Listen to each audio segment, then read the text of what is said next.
Hello mga idol, gusto ko palang batiin ang mga solid supporter natin dyan na nasa ibang bansa at ibang planeta ay mabuhay po kayo hanggat gusto nyo. At shoutout din pala sa katabing bahay ng tropa namin na hindi pinapatulog ng kanilang kapitbahay ay papahingahin nyo naman ng kaunti si idol. Shoutout rin pala sa mga silent supporter at sa mga gusto palagi na nagpapa-shoutout ay mabuhay po kayo. Hindi ko man kayo maisa-isa ay taos puso pa rin akong nagpapasalamat sa walang tigil na pagsuporte ninyo. Pasensya na pala mga idol kung natagalan tayo sa pag-upload dahil hindi pa rin kasi maayos ang pakiramdam ko hanggang ngayon. Makalipas ang ilang sandali matapos dumating si Taekyang sa itaas ng palapag, ay kaagad niyang napagtanto na wala pala doon si Park Ji-hoon.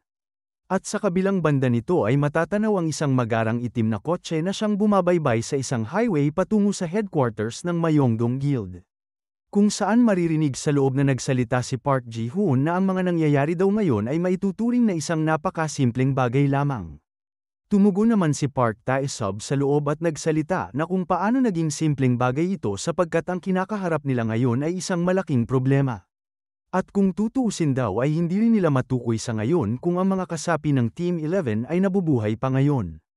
At kasalukuyan ng isang tao na nilalaman ngayon ng mga usapan ng lipunan ay bigla na lamang puwersahang sumugod sa headquarters ng Myeongdong Guild. Kaya't tinanong niya muli si Park Ji-hoon na kung paano daw niya nasabing hindi ito isang mahalagang bagay. Kampanteng tumugon naman si Park Ji-hoon na isang tanga raw ang mga ginawang pagsalakay ni Taekyang sa kanilang punong tanggapan. Sapagkat pumasok daw si Taekyang sa lungga ng mga tigre, at kinakailangan lang nila siyang mahuli upang magawa nilang resolbahin ang lahat ng mga bagay ngayon. Tumugon naman si Park Tae-sub na hindi daw kagandahan ang kanyang pakiramdam ngayon lalo't na tungkol daw ito kay Jin Taekyang.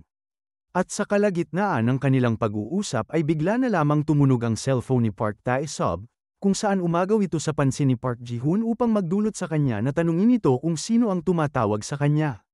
Sumagot naman si Park Tae-sub na ang tumatawag daw sa kanya ngayon ay ang pinuno ng departamento na siyang ipinadala nito upang magsiyasat kung ano ang nangyari sa lugar ng Team 11.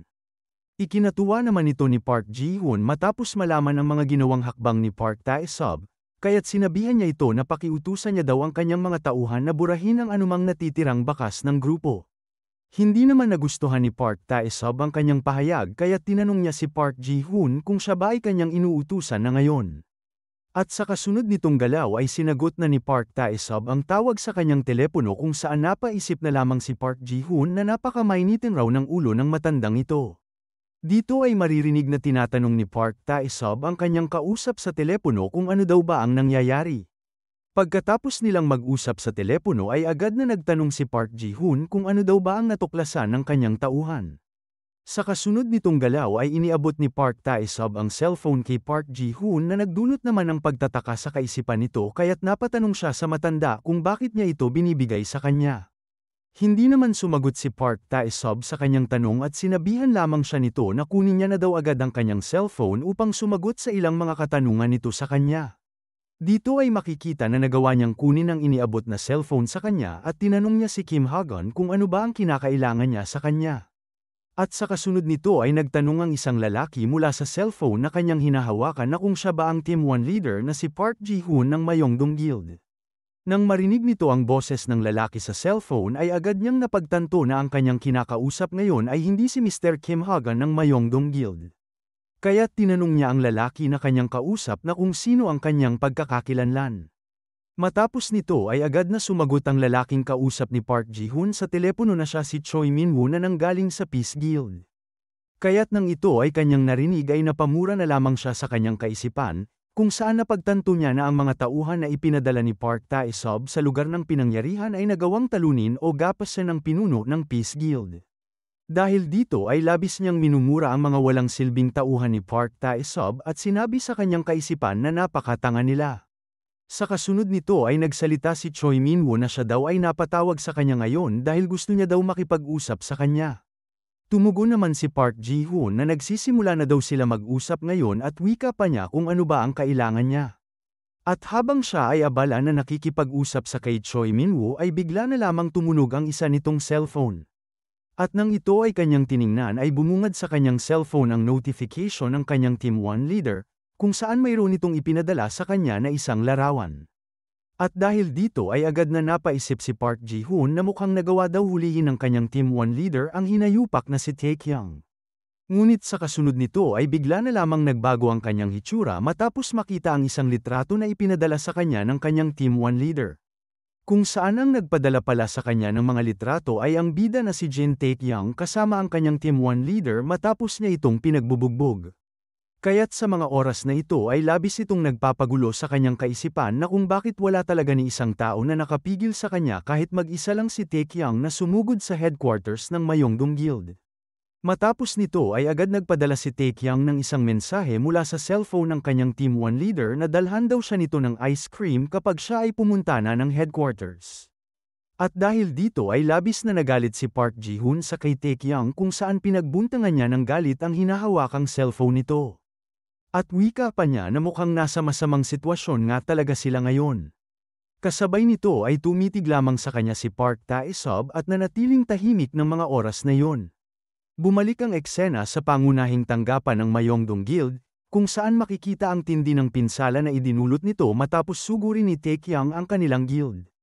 At dito ay makikita na sobrang dami ng mga hunters ang siyang nasugatan at napuruhan dahil sa pamiminsala ni Taekyang, at ang iba naman sa kanila ay tinutulungan at ginagamot ng mga healer sa kanilang guild.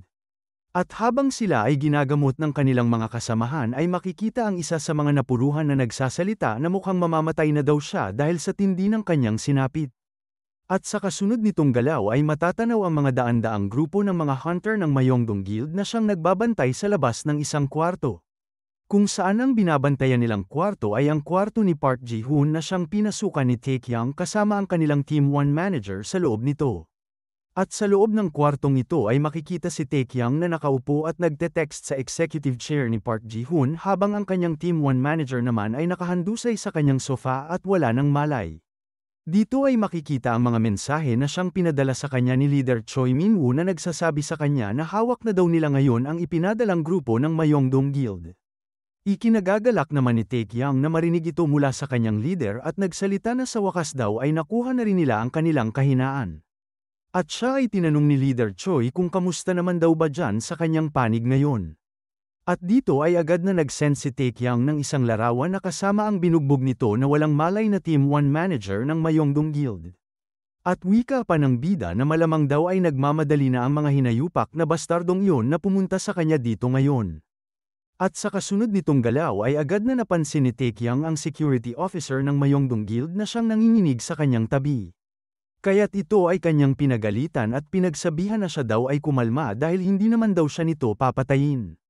Kasunod nito ay tinanong siya ni Taekyang kung nagawa ba niyang kunin ang lahat ng mga video at litrato na pinapagawa nito sa kanya. Nanginginig naman sa takot na tumugon ng security officer na oo daw at ang lahat daw na kanyang mga iniutos ay nagawa nitong sundin lahat. Ilang saglit nito ay bigla na lamang dumating sina Park Ji-hoon at Park Tae-sub sa labas ng kwarto kung saan nagsumbong kaagad ang mga hunter sa kanilang guildmaster na nandito daw sa loob si Jin Taekyang. At dito ay inihayag sa kanila ni Park Tae-sub na silang lahat daw ay tumabi at umalis na muna sa lugar na ito. Kung saan pinagsabihan niya ang mga hunter na palibutan daw nila ang kanilang gusali hanggang sa siya ay makabalik. Kaagad namang sumang-ayon ang mga hunter na nagbabantay sa labas ng kwarto. At matapos nito ay agad na pinasok nilang dalawa ang tinatrabahuang opisina ni Park Ji-hoon na siyang pinasukan rin ni Taekyang, kung saan mabilis na tumakbo ang security officer patungo sa kanyang guildmaster na tila nagsusumbong ito. At sa kasunod nitong galaw ay mahigpit na tinitigan siya ni Taekyang na parang galit na galit ito sa kanya. Kaagad namang nagsalita si Park Tae-sub sa security officer na siya daw ay lumabas na muna, kasabay nito ay makikita na maangas na tinitigan din siya ni Park Ji-hoon mula sa kanyang mga mata. Kasunod nito ay tinanong siya ni Taekyang kung nasaan na ba ang pinapadala nitong ice cream kanina sa kanya. Tumugon naman si Park Ji-hoon na kung anong mga kalokohan ba ang kanyang mga pinagsasabi ngayon. At wika pa niyang tanong sa bida na kung nababaliw na ba siya sa kanyang mga iniisip. Sa kasunod nitong galaw ay seryoso siyang tinanong ni Taekyang kung bakit niya daw ginawa ang mga ganoong bagay sa kanyang kaibigan. Dagdag pang tanong ni Taekyang kung ano ba ang kasalanan ni Hyukjun sa kanya upang ito ay paggawan niya ng masama. Kaagad namang nagtanong si Park Ji-hoon kung gusto ba talaga nitong alamin ang totoong dahilan kung bakit niya ito ginawa. Dito ay kanyang sinambit na wala daw kasalanan si Hyukjun sa kanya. Ngunit kung may dapat daw na sisihin ay walang iba kundi si Taekyang. Sapagkat masyado daw siyang nagpapapansin at nagpapasikat sa lahat ng bagay. Kaagad namang nagtanong si Taekyang kung ano ba ang ibig niyang sabihin. Dito ay inihayag ni Park Ji-hoon na ang kasalukuyang industriya daw ng mga guild ay punong-puno na ng husto. Ngunit sa hindi inaasahan ay bigla na lamang daw lumitaw ang isang guild na may isang star hunter na tulad niya. At ang Peace Guild ay limitado pa lamang sa lugar ng Bucheon sa ngayon, pero sigurado daw siya na lalago pa sila ng husto at maging isang maimpluwensya na guild. At kung mangyari daw ang mga bagay na yun ay panigurado daw na may mga malalaking guild na mawawalan ng kita. Kaya't ang ginawa niya sa kanyang kaibigan na si Hyuk-jun ay magsisilbi lang sana na isang babala sa kanya. At nasisigurado din daw niya na hindi lang sila ang may ganitong pananaw dahil malamang na sumasang-ayon din daw sa kanya ang ibang mga matataas na guild. At sa kasunod nito ay galit na nagtanong si Taekyang kung yun lang ba ang rason ng lahat kaya't nagawa niya ang karumal-dumal na krimen sa kapwa nitong tao. Kaagad namang umupo si Park Ji-hoon sa sofa at inihayag sa bida na ito pa lang daw ang magiging simula ng lahat. Sapagkat nagawa na daw nilang harangin ang lahat ng mga high rankings na gates na maaaring pasukin sana ng kanilang guild.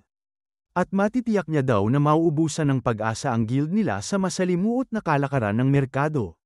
Sa puntong ito ay nagawang maalala ni Taekyang ang mga sinambit sa kanya kamakailan ni Leader Choi na wala na daw ni isang bakanteng A-rank na gate sa loob ng halos isang linggo dahil nagawa na itong maebok ng lahat. At dito ay nagawang paugnayin ni Taekyang ang lahat kung saan naisip niya na sila pala ang may kagagawan kaya't walang maibigay na high-ranking gate si Leader Choi Min-woo sa kanya. Kasabay nito ay tinanong siya ni Park Ji-hoon na kung inakala ba niya na nagkataon lang ito. At narinig din daw niya na kumuha rin sila ng daan-daang bagong miyembro sa kanilang guild. At mukhang mapipilitan daw sila na tanggalin silang lahat sa loob ng isang taon. Dahil dito ay nanggagalaiti sa galit si Taekyang kung saan makikita na nanginginig ang kanyang mga kamay matapos nitong marinig mula kay Park Ji-hoon. At sa kasunod nito ay agad na kumalma siya ng bahagya at sumagot kay Park Ji-hoon na napakahusay daw ng kanyang ginawa. At wika pa ng bida na mukhang may dahilan talaga kung bakit lumaki ng ganito kahusto ang guild nila. Tumugon naman si Park Ji-hoon na syempre naman daw dahil hindi sila lalago ng ganito hindi kung hindi sa mga ganitong uri na gawain. Pero kaagad namang nagpahayag si Taekyang na meron din naman daw silang magandang alas na nakatago para ipangontra sa kanila. Kung saan inihayag ni Taekyang na ilalabas niya daw sa media na kumuha ang Myeongdong Guild ng isang grupo ng mga kriminal at ang mga gawain na naging imbulbado na kasama sila, at sinisigurado niya daw na magiging interesante ang magiging reaksyon ng media. Pero kung ibibigay niya lang daw ito sa mga pulis ang lahat ng mga ebidensya na hawak niya ay tiyak na babayaran lang daw nila ang mga iyon upang manahimik. Kaya't mas magiging masaya daw siguro kung ikakalat niya na lang ang lahat ng mga impormasyong ito sa kanyang YouTube o ibang social media. Kasabay nito ay makikita na tila naiinis na si Park Ji-hoon sa mga sinasambit ni Taekyang. At dito ay tinanong siya ng bida na kung hindi ba niya alam na nag-create sila ng YouTube channel para sa kanilang guild. At wika pa niya kay Park Ji-hoon na mag-subscribe at comment na din daw siya doon at huwag na rin kalimutan na i-click ang notification bell para magiging updated din siya sa lahat ng kanyang post. Dito ay nagbigay na ng pagbabanta si Park Ji-hoon kay Taekyang na mas mabuti daw para sa kanya na huwag niyang pakialaman ang mga bagay na hindi niya kayang kontrolin. Ngunit mariing na sinagot siya ni Taekyang na kaya niya daw kontrolin ang anumang bagay na pinasukan niya ngayon. Nagtanong naman si Park Ji-hoon sa kanya na kung gusto ba niyang kalabanin ang lahat ng malalaking guild na nakapalibot sa industriya na ito. Sumagot naman si Taekyang na kung kaya ba niyang makabawi kung gagawin niya ang lahat ng iyon. Dito ay makikita na nagbigay ng mapanakit na tingin si Park Ji-hoon sa mga mata ni Taekyang. Ngunit ang bida ay ayaw magpaawat at nanatiling matapang sa pagharap sa kanya at tinitigan din siya nito ng mapanakit na tingin. Matapos ang ilang sandali ay agad nagpasya si Park Ji-hoon na gawin nila ang bagay na ito. Kung saan inihayag niya sa bida na kung ibibigay daw ng Peace Guild ang lahat ng mga bihag na hawak nila at kung mananatili silang tahimik tungkol dito ay ibibigay daw nila sa kanya ang lupa at pagmamay-ari ng ari-arian nila pati na rin ang mga high-ranking gates na sila lang ang may pagmamay-ari ng lahat. Dagdag pa ni Park Ji-hoon na magbabayad din daw sila ng mga kompensasyon at papayagan ang kanilang guild na lumago ng kaunti. Matapos nito ay muli niyang tinanong si Taekyang kung ano ba sa tingin niya ang ibinigay nitong alok. At wika pa niya na napakasobra na daw ng lahat ng ito para sa kanya. Tumugon naman ang bida na hindi na rin daw masama ang kanyang mga alok, ngunit mayroon daw siyang isang napaka-importanteng bagay na nakalimutan. Dito ay naiinis na nagtanong si Park Ji-hoon na kung ano pa ba ang kulang sa kanyang mga ibinibigay, sapagkat halos lahat daw sa mga ito ay kanyang naibigay na sa kanya. Sumagot naman si Taekyang na ang pinakamainam at ang gusto niyang gawin nila ay ang humingi sila ng paumanhin. Kung saan inihayag ng bida na kinakailangan raw nila humingi ng tawad sa isang tao kung may nagawa silang pagkakamali. Kasabay nito ay makikita na napatawa na lamang si Park Ji-hoon sa mga sinambit ni Taekyang. Kung saan galit niyang inihayag sa bida na kung ang ibig ba niyang sabihin sa kanya ay humingi siya ng tawad sa isang basurang i-rank na hunter na yun. Tinanong naman siya ni Taekyang kung bakit hindi niya ito magawa, sapagkat wala naman daw dahilan para masaktan ang kanyang ego. Wika pa ni Taekyang na hindi naman daw siya nito papabayaan na mag-isa doon.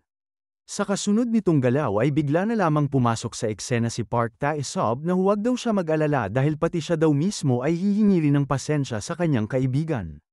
Sumagot naman ang bida kay Park Tae-sob na mas mabuti pa daw siya kaysa sa kanila dahil marunong ito ng tamang asal at isa ring maayos na kausap.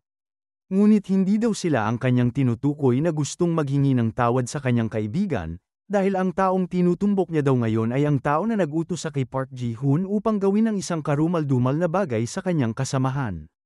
At mariing inihayag ng bida na gusto niya daw ito na pumunta ng personal sa kanyang kaibigan at humingi ito ng tawad. Dahil dito ay bigla na lamang tumahimik si Park Ji-hoon at hindi sumagot sa mga pahayag ni Taekyang. At sa kasunod nitong galaw ay sumagot siya sa bida na kung anong mga kalokohan daw ang kanyang pinagsasabi ngayon.